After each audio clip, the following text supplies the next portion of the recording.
नमस्कार भैया बहनों। पिछले वीडियो में हमने पाठ 1 स्वर एवं व्यंजन में स्वर के प्रकार और व्यंजन के वर्ग का अभ्यास किया था और हमने सीखा था कि देवनागरी लिपि किसे कहते हैं। अब हम पाठ 1 में आए अनुस्वार आदि कुछ मात्राओं और उनसे बनने वाले शब्दों का अभ्यास करेंगे। जैसे सर्वप्रथम है अनुस्वार। अनुस्वार को शीर्ष बिंदु भी कहा जाता है क्योंकि ये इसकी मात्रा एक बिंदु होती है। शीर्ष मतलब ये लाइन के ऊपर लगाई जाती है। अर्ध अनुस्वार, अर्ध अनुस्वार को चंद्र बिंदु भी कहते हैं। ये भी लाइन के ऊपर आधा चांद और बिंदी के रूप में लगाई जाती है। तीसरी है विसर्ग। विसर्ग को 2 खड़ी बिंदियां होती हैं जो इस प्रकार शब्द के पीछे लगाई जाती हैं। हल, हलत, इसको हलंत भी बोलते हैं और इसका चिन्ह हल के समान होता है। जैसा किसान खेत में हल चलाता है, जो हल की आकृति होती है ना, उसी प्रकार इस मात्रा की भी आकृति होती है, इसलिए इसको हलन कहा जाता है। अब इनसे बनने वाले शब्द, जैसे सबसे पहले हैं अनुस्वार वाले शब्द। चंदन, बंदर, अंदर, अंधा, चंदा, पंकज।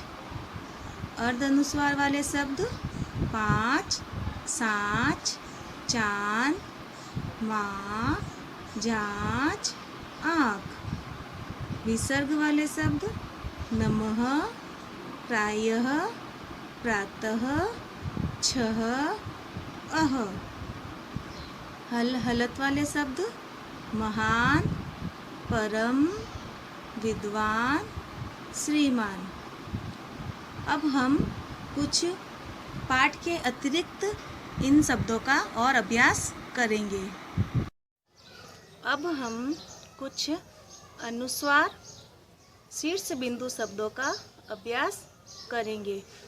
जैसे रंग, कंस, पंख, हंस, घंटा, कंगा, गंगा, बंटी, बंदर, चंदन, कंगन, तिरंगा,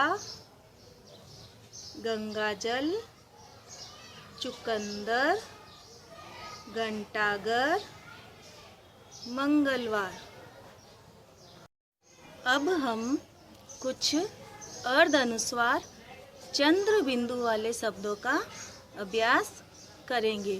जैसे जांच, सांप, आँच, बूंदी, मुँह, तांगा, गूंजी, 5, बांस, गांव, ऊंचा, माँ, चांदनी, आंचल, बांसुरी, पहुँच।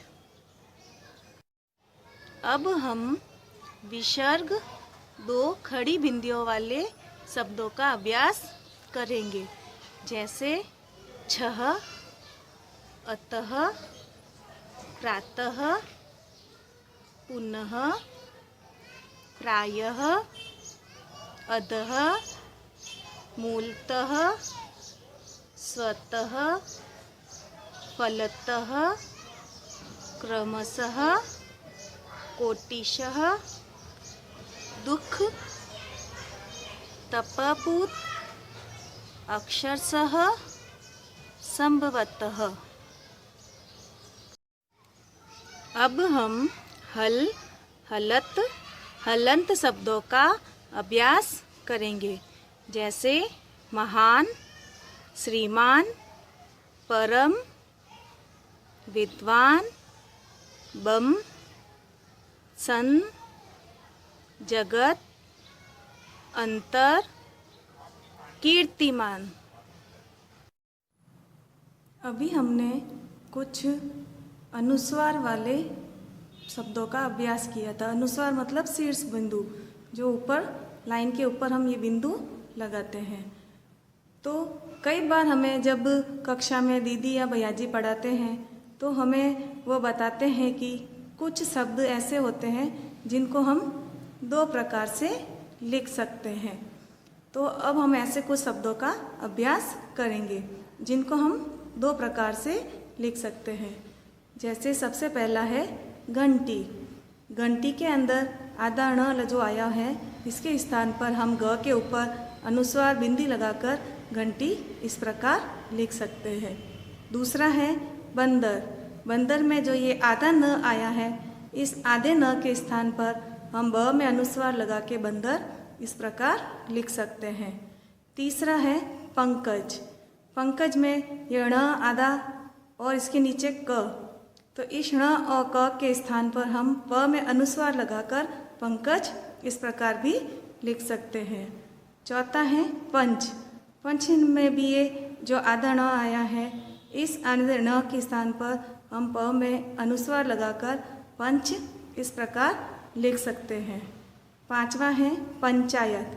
पंचायत में भी जो ये आधा ण आया है, इस आधा ण के स्थान पर प में अनुस्वार लगाकर हम पंचायत इस प्रकार भी लिख सकते हैं। तो इस प्रकार हमने पाठ 1 स्वर और व्यंजन का दौरान किया और हमने अभ्यास किया कि लिखने और पढ़ने में हम जिस लिपि का प्रयोग करते हैं उसे देवनागरी लिपि कहते हैं।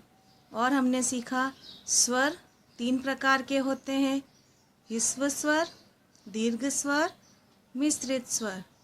और व्यंजन के 5 वर्ग होते हैं, क वर्ग, च वर्ग, ट वर्ग, त वर्ग, प वर्ग। और हमने और सीखा अनुस्वार आदि मात्राएं, जैसे अनुस्वार, अर्धानुस्वार, विसर्ग और हल, हलत, और इन मात्राओं से बनने वाले कुछ शब्द।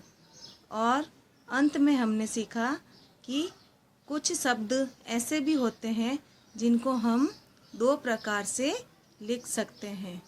तो मुझे आशा है कि आपको ये सब समझ में आया होगा। धन्यवाद।